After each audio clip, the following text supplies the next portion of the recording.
You ask Tiger to calculate. This deals with linear inequalities with one unknown.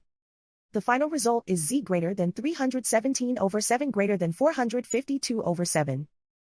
Let's solve it step by step. Group all constants on the right side of the inequality. Add 329 to both sides.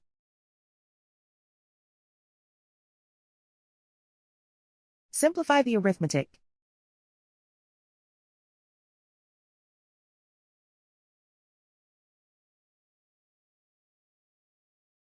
Isolate the z.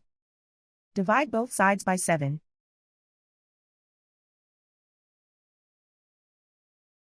Simplify the fraction.